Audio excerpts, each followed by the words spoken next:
Good evening and welcome to It Is So Ridiculously Hot and That Is Why I Match My Curtains. Other side.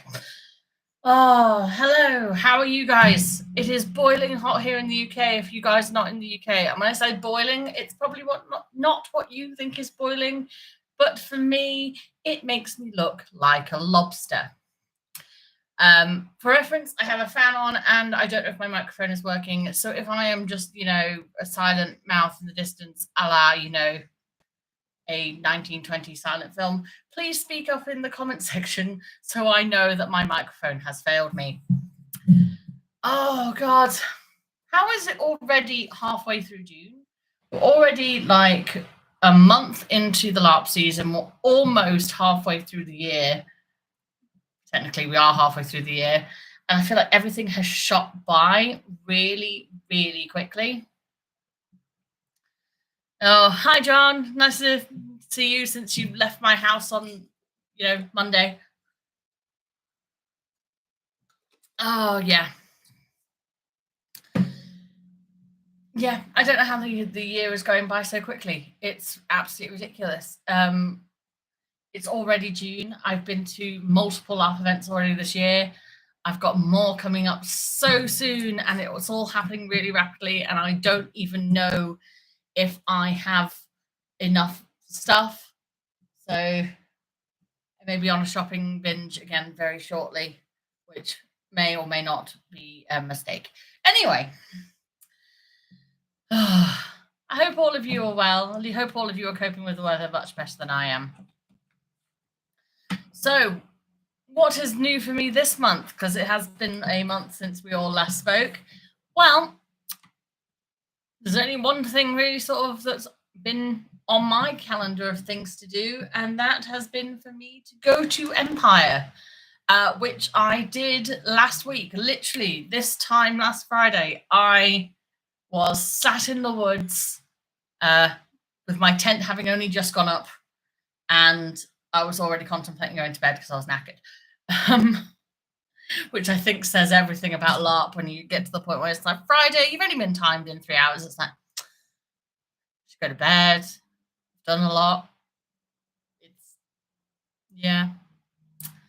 No, it was a good weekend. It was a really, really good weekend. I went as an informal birthday treat to myself. My birthday is still not for a few weeks, but they don't set Empire on my birthday. So, you have to go when you can. I know I drink a lot when I'm doing this anyway, due to usually like colds or whatever, but this time I am just dehydrated, so I will be drinking as much as humanly possible. I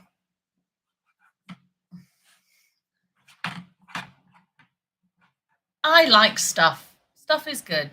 Stuff is great. And frankly, if your tent is taking that long to set up and dress and then that long to take down, you're doing it wrong. My tent was packed up and done within 2 hours. I have a suspicion, though, I have a much smaller tent than you, Mike, so that might be why. Yeah, no, Empire was really, really good. For those of you who are new to my channel, I am not a regular Empire player. I usually go to the Lorien Trust. I've been going to the Lorien Trust since 2012. I've been doing other smaller LARPs since then, but it's only in the last year that I've really been looking to go to Empire and getting involved and seeing what it was like, for a variety of reasons. I like to try something new. I, wanted to meet new people. And frankly, I wanted to try some new characters without me having to get rid of my old long-term LARP character, because I still enjoy playing her and I didn't want to, just dispose of her.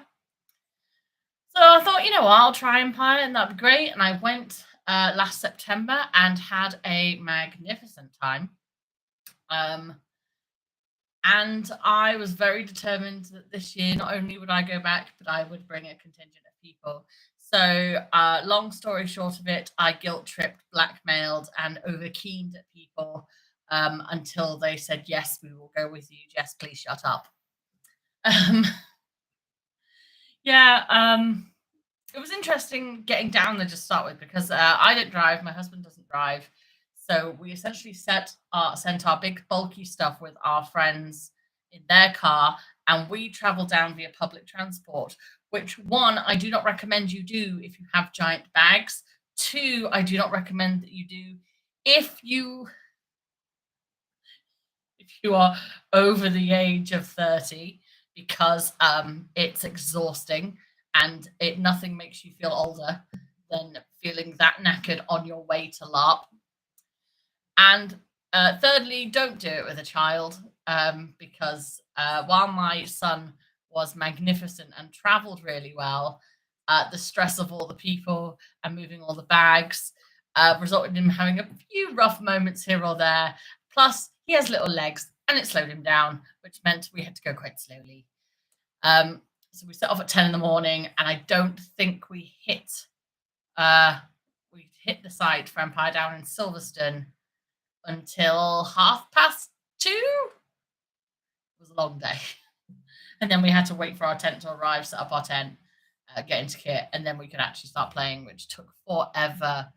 So if you're planning on going to Empire and you want to do the public transport thing, be advised, do it when you're young, you're healthy, and you're not lugging around a small child. It's a nightmare otherwise. But on the upside, Empire have their own shuttle coach that they have going from Banbury Station to the site, which was very helpful and was run very, very well, and we were very grateful for it. My son loved it as well, because he loves anything that looks like, a bus, a coach, a tram, trains. It's all joyful to him. So yeah. And, we got to the site, we had to trudge down a massive hill, then back up another hill and into the woods, where we eventually found our campsite and pitched up, which was really good because it was boiling. I'm not joking. It was so hot. And I don't know if anyone here is not from the UK, but if you are and you think we're overreacting to the heat, I've got news for you. We're not. We are well known for living in a very miserable, weathered country. There's lots of rain. We enjoy having lots of rain. And because we enjoy having lots of rain, because, what else is there? It means we're woefully ill prepared for any form of extremities of weather, which is why when it snows, we panic immediately and get all the gritters out, even if it's only like that much. And when it's overly windy, we start talking about our trees falling down, even though, we've never had a hurricane in the UK because we're too far away from the equator. We've been hit by the tail ends. We've never had the eye of the storm, because by the time it gets even close to, where we are latitude wise, it dies out, because that's how hurricanes work. And naturally, that means as well, the second the sun comes out, the first thing we're all talking about, excuse me. I was not expecting to sneeze then. I am terribly sorry. I'm just going to wipe my hand on my tissue, because that seems really sensible. Ew. Oh, I was not expecting that at all. Yeah, and when it gets really, really sunny, we all start talking about how we're all going to die. Well, that's not true. For the first day, we all talk about how we're going to go get tanned and how we're all going to have a barbecue, because that's literally who we are. And then on the second day, we realize we're all going to die, because we're all, ill prepared. Some of our population are like me and turn into a lobster the second they get hit by the sun. So we have to cower away. And also, because we are not sensible like other countries, we don't have generally air conditioning in our home, because we're used to living in a cold country, and it only gets super hot for 5 days of the year. So what's the point? But so on Tuesday, I pretty much went F this and bought 5 fans. So there is actually one right next to me. So if you can hear a faint buzzing, let me know, and I will move it slightly so that you don't have to listen to the ongoing buzz of my fan, which is keeping me alive. Oh, yes, I'm aware that there was rain packing up at timeout. I had left site by the time it rained, so I was fine. In fact, I think we were already on a train by the time it started raining. So yay for efficiency, getting out of here, getting off site. Oh, it was an incredibly hot weekend, which was really glorious, to be honest. And frankly, I was quite grateful for the nation I picked, because if you've not been to Empire, you play in different nations. There are 10 of them. There's 10. I'm going to say 10. There's 10 of them. Someone's going to correct me in the chat in a sec. There's 10 nations, and they all have their little areas where they camp. And I chose the Navarre because the wonderful group I guested with last year, the Dancing Leaf, are in the Navarre, and I wanted to, it's not that I felt like it was polite. It's just like, okay, the group I'm staying with Navarre makes sense. If I'm from the same nation, that makes life a bit easier.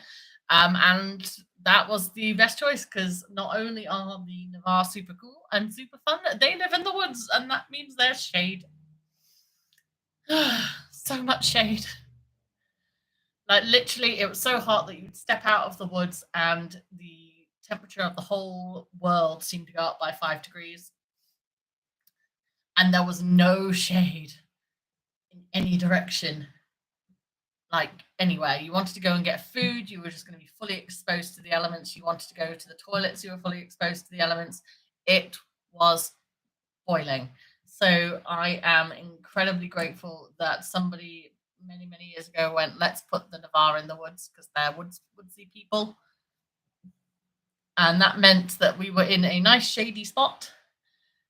We put up our tent in a nice shady spot, which meant that our tent was nice and cool for most of the weekend.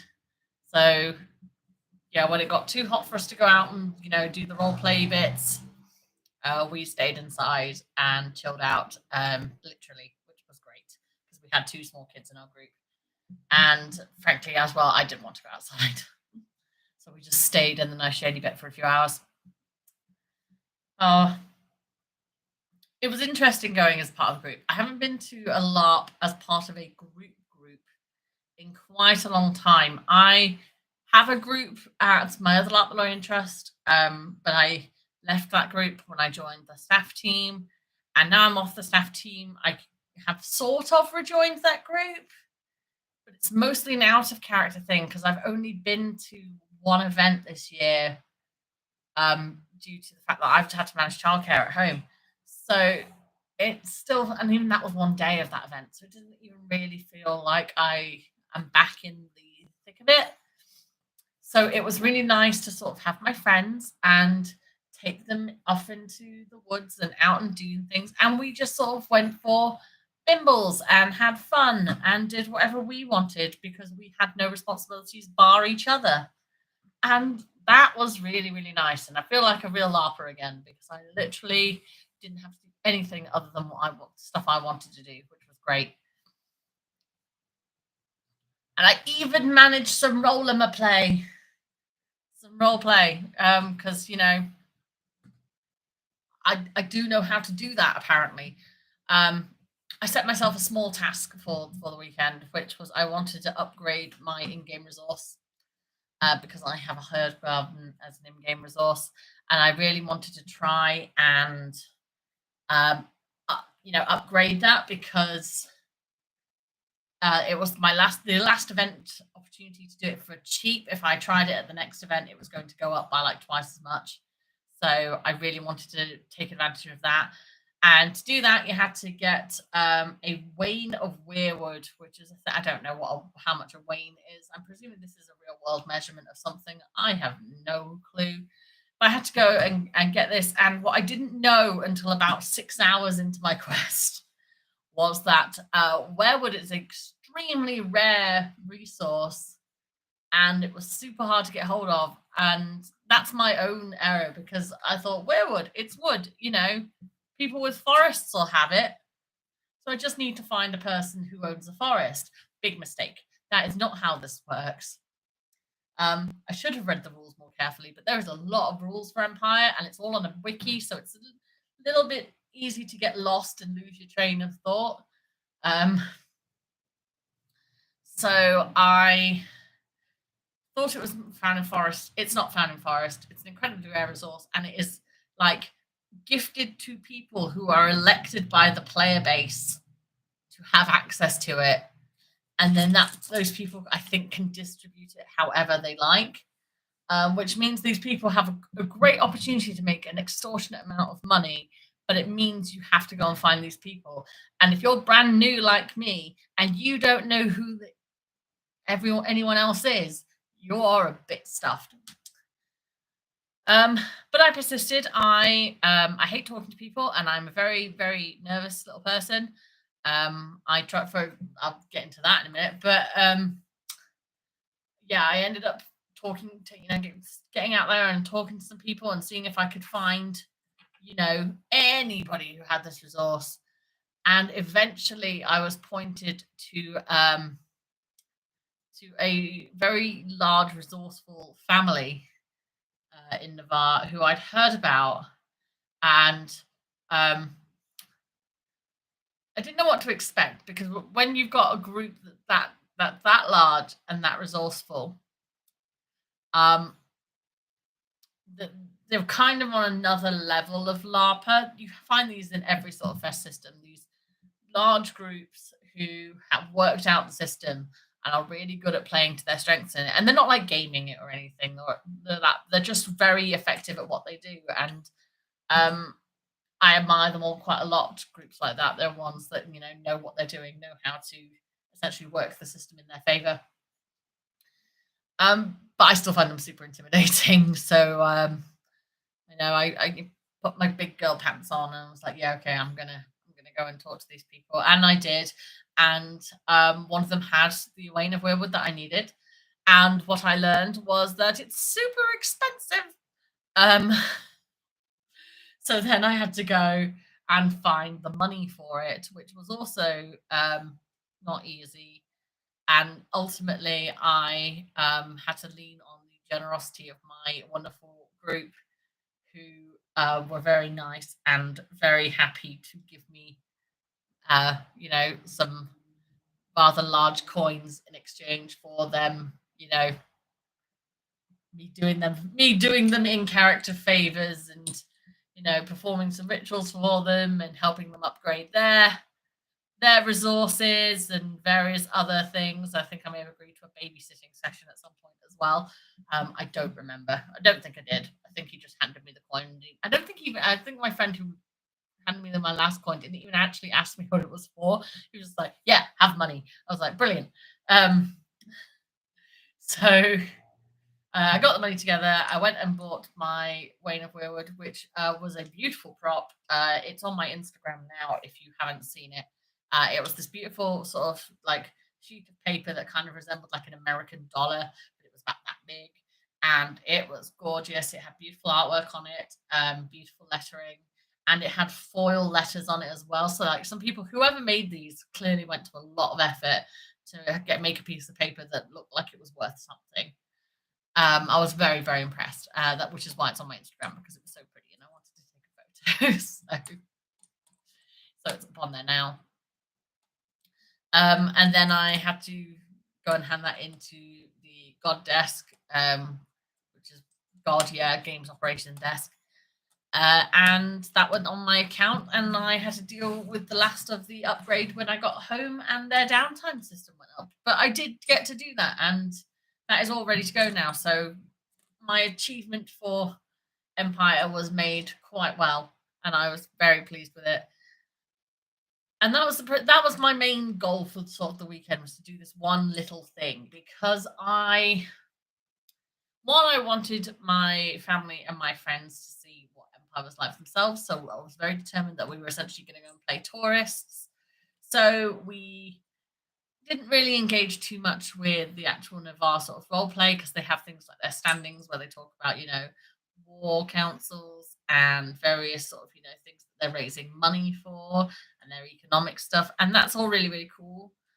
We didn't really go to that very much because my son is 4 and didn't really want to sit still for that long. So got a bit crazy. And so we stayed away from that for a bit. And there were songs and stories, which was also really nice to listen to, but we kind of had to listen to it over by our tent because, again, we had little kids sleeping in the tent and we wanted to make sure that we stayed with them. So we had our own little fire pit where we made s'mores because I was desperate to make s'mores as part of my birthday treat. So that was fun. So yeah, but we generally played tourists. So we walked about, we looked at some of the different areas, we tried the food, and we just basically went wandering for quite a while. I went down to that Navarre markets. I watched a performance on the Sparrow stage down in the Navarre market, which was really nice. I know some of my friends went drinking in the bars while we were settling my son to go to bed. And it was just nice to sort of play that kind of chill game where you're not obligated to do anything. And if you miss it, it's not the end of the world. But you still feel like you can just do as you like and everything will be fine. And it was good. We didn't end up going to any of the battles because it was just too hot and we were all just too tired. But it was really cool to watch all of the Navarre marching off to battle. When we got home, a couple of my friends turned around and went, "Yeah, we need to learn that song." Which song is that? The song they were singing as they were marching off to battle. I was like, "You didn't go," and you're like, "Yeah, but I'm going to learn it." One of my friends was like, "I'm going to learn it before we go again," which I hope means that he had a good time. Because, do you really learn songs for things you're not planning on going back to? I mean, I don't, but some people might. Yeah, so playing, if you've never been to like a large fest system before, I would really strongly advise that you sort of go in with a sort of touristy kind of mind, in that you're not expecting to do anything, but you plan it so that you can just, wander about and enjoy the atmosphere. Because that was the most surreal thing, really, I think, about Empire is the atmosphere. Because it is so chill compared to other LARPs I've been to. And I don't just mean like big LARPs like the Lorien Trust, I mean small LARPs as well. Because essentially the roleplay aspect is quite separated from the battle aspect. There are no real fights in the main area unless you're getting mugged by somebody. And I only heard of like one assassination the entire weekend, which failed ultimately as well. So, there's probably more, but that's the only one I heard of. And because there's that separation, you kind of the whole air is just generally a lot more chill. We didn't feel obligated to like wear heavy leather armor, which was a relief, because it was absolutely boiling hot. And that was one of the things my friend Kasha noted to me, was that she was really impressed by the number of people who had committed to wearing these big warm costumes in the boiling hot sun, like full on layers. Some people had leather on, other people had fur on, and it was boiling hot. And it was like, I really do, appreciate the commitment. However, as a doctor, I'm really concerned by how many of these people are going to end up in first aid. I'm not a doctor, she's a doctor.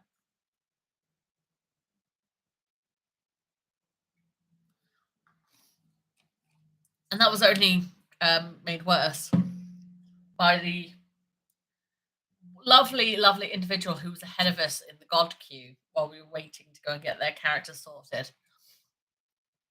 Now, I'd like to stress they looked gorgeous and they were very pleasant to talk to. So, lovely person. I didn't catch your name. If you are watching this in any way, shape, or form, you looked amazing. However, the fact that you were wearing a lined wool dress in like almost 30-degree heat was not only ambitious, but the fact that at the end of that conversation, you also just slipped in the fact that you're allergic to wool makes me think that you are a little bit insane. Because not only could you not get me into a wool dress in 30-degree heat, you absolutely could not get me into a wool dress if I'm allergic to wool.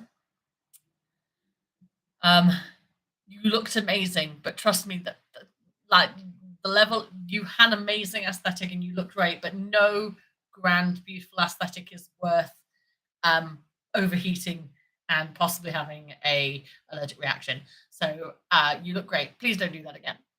Please don't do that again. It was terrifying. I was very comfortable. I wore cotton. I didn't actually even really notice the heat too much, other than the fact that my Navarre tattoo just like disappeared over the course of about an hour because of friction of my top combined with the fact that I was boiling hot. But you know, you live and learn. I need to find some better tattoo makeup that's not going to rub off. I'm not sure what I'm going to use that yet, but waterproof liquid eyeliner, not quite if you're going to have a tattoo sort of in this area. It worked okay on the face for people who had it on their face, but I wanted to have something down here so I could leave my face bare for like blood or whatever I wanted to put on my face. So yeah, it was a bit ridiculous, to be honest, the weather.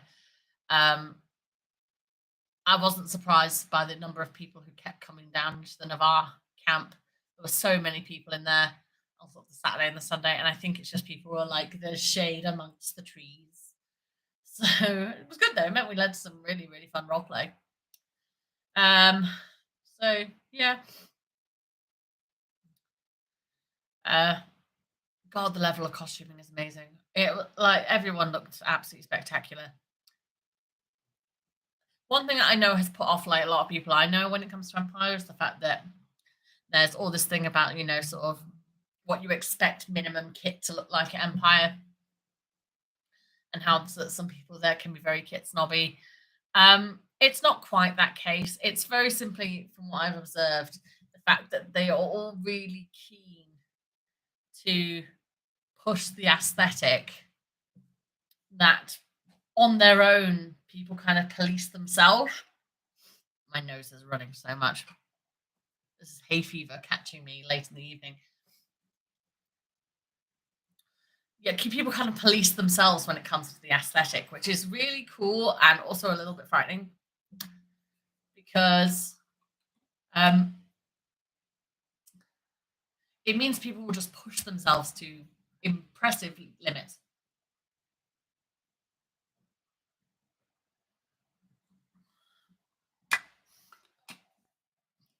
But it does lead to this idea that if you don't hit the minimum standards, that Empire is, you know, full of people who are not very nice, and that's just simply not true. I saw a lot of people in a variety of kit levels.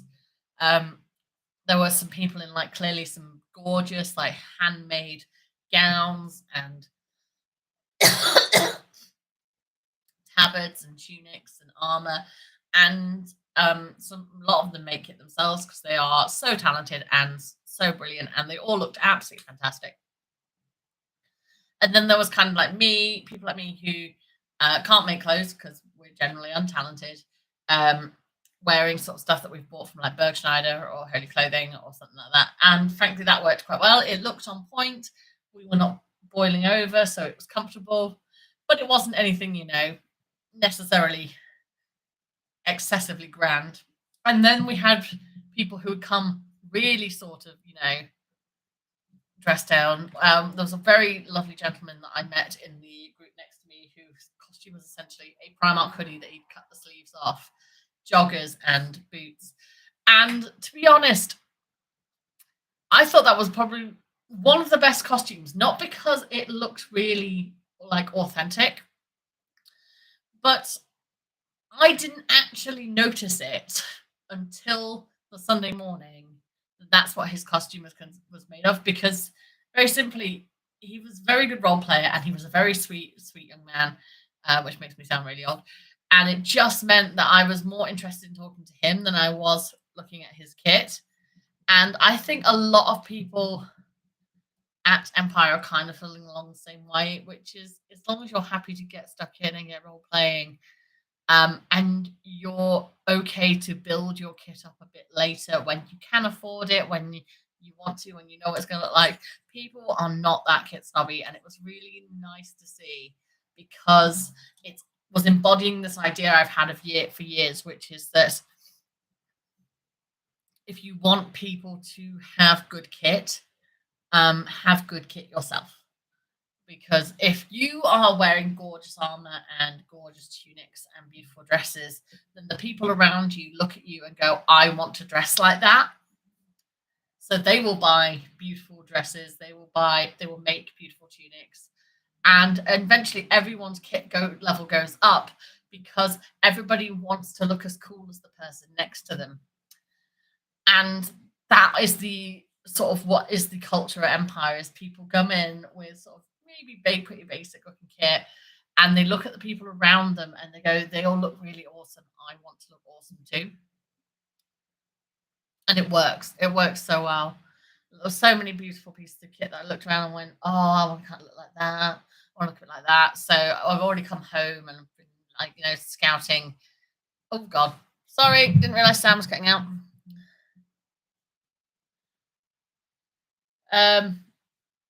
Yeah, can you hear me better? If you can't, let me know. It's probably because I'm talking a bit quickly. So yeah, so it's really nice to see people sort of, you know, bringing their kit levels up, and just through, you know, wanting to look as cool as everybody else. We have a question. Would you say you should bring more clothes for your kit to be able to change clothes, or is it keeping to one outfit enough? Change clothes. Always change clothes. If you're having, it does get pricey. You're absolutely right. I also have to buy everything and put it together, and you are absolutely right. It does get pricey. But I'm going to be honest with you. If I had brought one outfit for that entire weekend, with the heat and how sweaty it got, by the end of Saturday, I would have smelt absolutely disgusting. And I'd have felt absolutely disgusting because all of my clothes would have just been damp from sweat. And to have to put that on the next day is not only gross for myself, but it's not pleasant for other people to be around.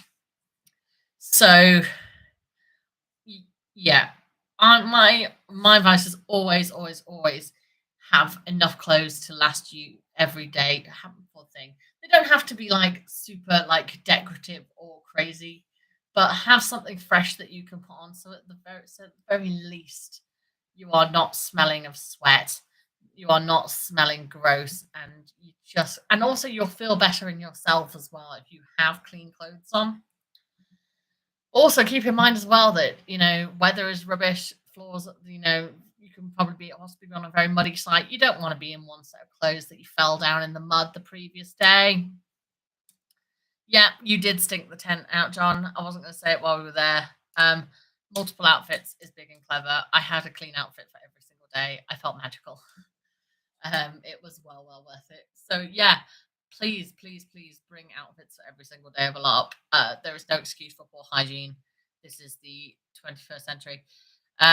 In addition, as well, you can make sure you bring like body wipes and stuff. We had body wipes, just to, you know, wipe sweat off us and give us a clean down.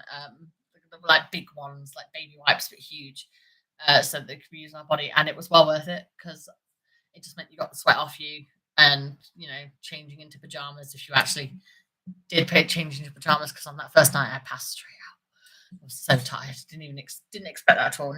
Don't sleep in kit. I slept in kit. Fortunately, I was all right because it was a warm night. But don't do that. You want to be in clean clothes when you go to bed. God's sake, I'm so knackered. Yeah. Shopping for kit's always a bit tricky. I know it's hard when, you know, things can get expensive, but it doesn't have to get expensive. There's lots of different ways to kind of cut down costs, and the thing is just about getting creative really with it. If you can find a decent base layer, then you could probably get away with quite a lot. For my base layer, I generally wore like cheap leggings that I got off Amazon. Like, I wear leggings that cost me like £8, which is under $15 if you're in the US, or I'm not sure how to convert that. And I wore that. Well, last year I wore that with a linen shirt that I got at a charity shop for £5, which I embroidered leaves on to make it look a little bit more in character, and I changed the buttons on to make sure the buttons were made out of wood, which looked perfectly cute. It was a perfectly fine outfit. You can also buy like joggers at different, like cheap clothing shops. Joggers are usually a really cheap and easy way to get in character trousers without, having like, logos or, improper materials. Cotton joggers are great. Or sweatpants if you're American. Yeah, I know kit can be expensive. But to be honest, kit gets really expensive if you're shopping for stuff that is specifically LARP kit. If you are willing to, think outside the box a little bit, then that's fine. One thing I think is really good for LARP costumes is hijab scarves. So I think it's hijab scarf, like head scarves that you can buy from a lot of, people of the Muslim faith wear and things like that, because they are very large pieces of fabric and they can be draped in lots of different ways. And often they're not too expensive either. I mean, you do get some expensive ones because, that's how you get beautiful ones. But if you just want something that's like a loose cotton or something like that, they're very long because they have to be wrapped around and are wrapped around in beautiful different styles. So they are long to accommodate those. And you get them in lots of colors as well. So, and often you can get them on like Amazon for like a tenner, or you can get them in charity shops. And yeah, don't think that you have to go shopping like from LARP stores to get cost-effective LARP costumes. Because while LARP stores are great because they make costumes specifically to a certain aesthetic and make them out of materials that are not only authentic but comfortable, which is great, don't feel like you have to always buy from those. I mean, I need another skirt for my LARP costume, and I'm very acutely aware that the one I want is going to cost me £55. And I don't think I can technically justify that, so I'm going to have to probably look somewhere else. Or I'm going to have to remind people that it's my birthday soon.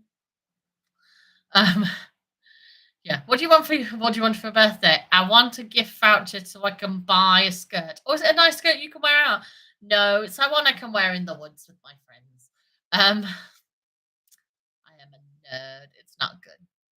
But hey, you're all nerds with me, so it's fine. Welcome to, Nerd Central.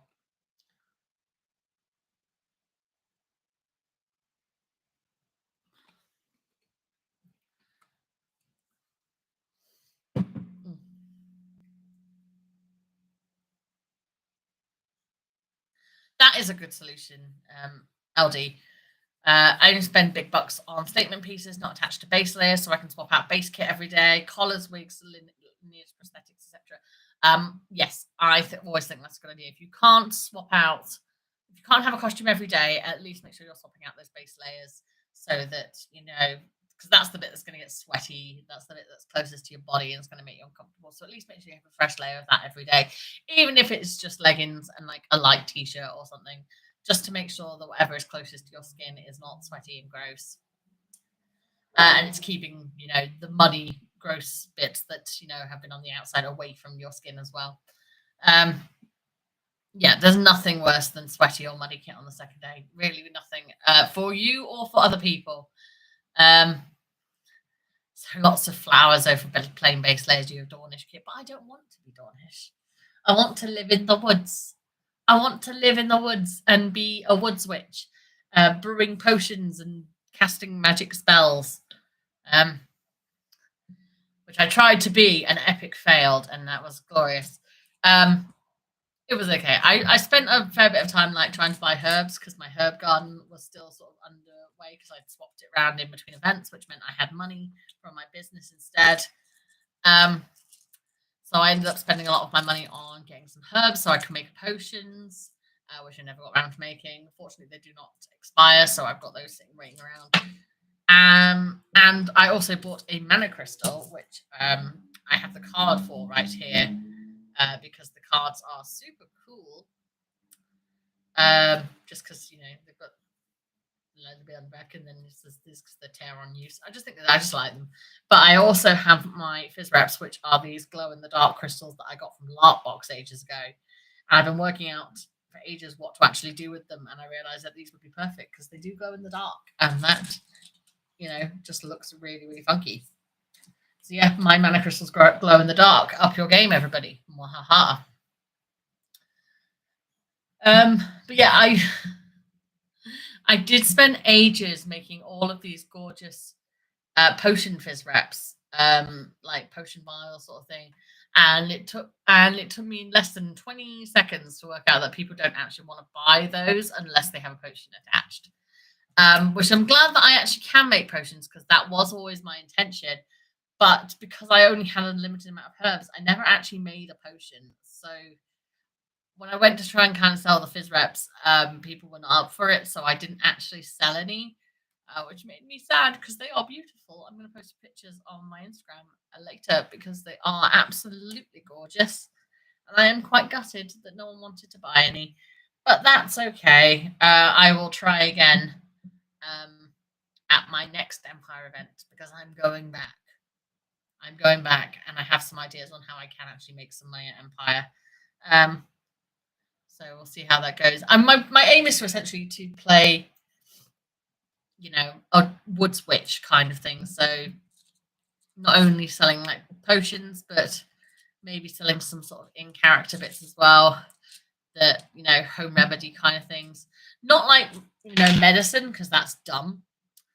But maybe just sort of like home remedies for things that I know gets annoying in the field. So I have like a home remedy for like bites and bug bites and sort of itchy skin and stuff like that, because that happens all the time. I got bit by so many things at Empire. I think there were mosquitoes everywhere. So I have a homemade cream that I've made that works really well. So I might just jar that up and see if anyone wants to buy it if they start getting savaged by insects. And a couple of other things like that as well. Like I know how to make some like herb packets that you can throw on like bonfires to keep, mosquitoes away and stuff like that. So I'm gonna have a think and see if we can do that, because it's really hard to make money at Empire, and it's really hard because everyone is selling stuff. Everyone. It's actually impressive. People are selling not only just like in-character stuff like armor and potions, but people are like selling jewelry left, right, and center. I've never seen so many jewelry stands in my life. And I didn't buy from any of them because it was just too much. The only stall I actively bought from every single day was the cereal stand, because my son needed to have cereal for his breakfast. And that was great, because it meant that I could guarantee he was going to have a good breakfast, and that was fine. No, we're not selling hot peas. Go away, John. That's not happening. I thought about selling s'mores because s'mores are awesome and they're easy to make, and they're really easy to make like cool custom ones with various different things. I was making them with like hobnobs and some really good marshmallows that I got from Marks and Spencer's, and they tasted amazing. But then literally as the night went on, a s'more salesman came around. So someone has already had that idea. So, what am I supposed to do? It's all so difficult. Is there a way to earn money without selling something? I hope so. I really hope so. I'm still trying to find out. I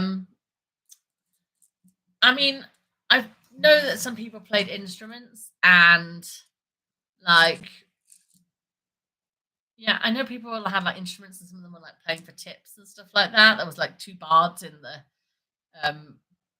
like one of the eatery places. So they, I think, made a few coins here or there. I know of one person who offers a delivery service, and that's how she makes money. Other people offer various services and stuff like that, but a lot of it comes down to out of character skills, which I found really shocking. But that's okay.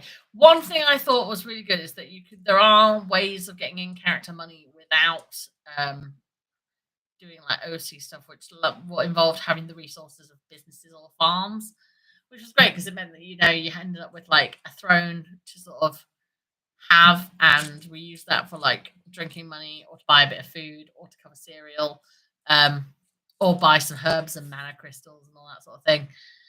But it wasn't like essential sort of stuff. It was just sort of nice to have a little bit of spending money. But if you want to make a lot of money, then you've got to be really good at the trading game. And I don't know enough about that. I know that there are people around who are very good at the trading game. There's a whole side to it within Navarre. The Navarre brokers are wonderful. And they are really good at not only like buying and selling, but teaching other people how to buy and sell, because prosperity is one of the 7 virtues. Is it 7 virtues of the way? I don't remember how many. I'm still learning about the religion because I don't understand it, but that's just because I'm stupid, not because I need people to explain it to me. People have explained it to me. It doesn't sink in. You're just going to have to be patient with me, Empire players. Yeah, so I'm still working out how to make money. I'm going to try, having some home remedies and stuff. I all sounds really stupid, but I think I might just like have disposable toothbrushes so that people can have a toothbrush until if they forget, then they've got it. I've also found like toothpaste tablets that you can get which don't need water, so there's no excuse for having to like walk down to the tap and brush your teeth there. You can just brush it wherever you are. So that's a possibility. I might start selling those at a future event as well.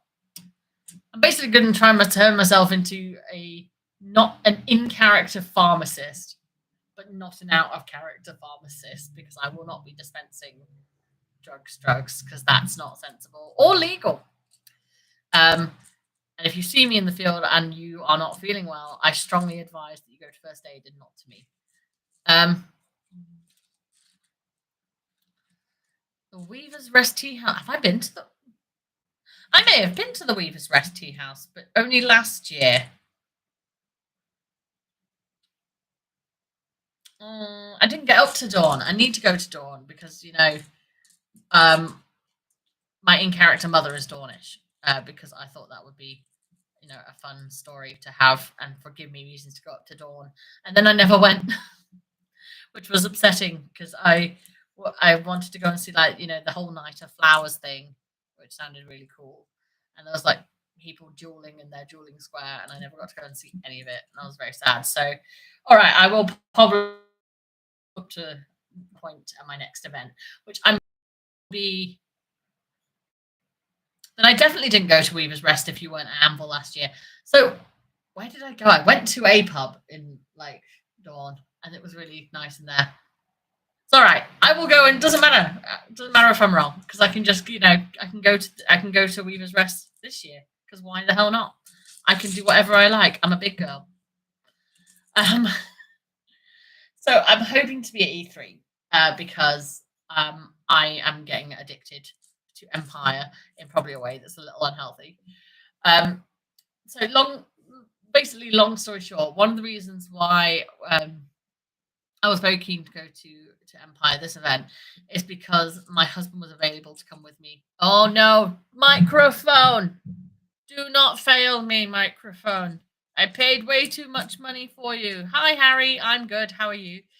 Is that better? If it's still breaking up, it might not even be breaking up. It might just be me not knowing that I'm breaking up because of my snotty, hay fever face. What was I saying? I lost complete track of time and thought and everything. I think it's the heat again. Right, yeah. So one of the reasons why I wanted to go to E2 was because I wanted to try my son at LARP for the very first time. Because my son is 4 and he has not been able to go LARPing before because I've been staff at LT. Oh, very loud vehicle outside. I've been staff at the Lorien Trust. My husband's staff at the Lorien Trust. So, yeah, I will have to investigate my microphone. Thank you for bringing that to my attention. Yes, because we were both staff at the Lorien Trust, my son was never able to go with us because, we had responsibilities, and my son is, a lot of responsibility all on his own. So I was very keen to go to E2 to trial him at LARP. And I learned 3 things. One, he feels very secure when he is with both me and his dad, which means he, despite being autistic and therefore not always open to change. Oh, the sound is not good.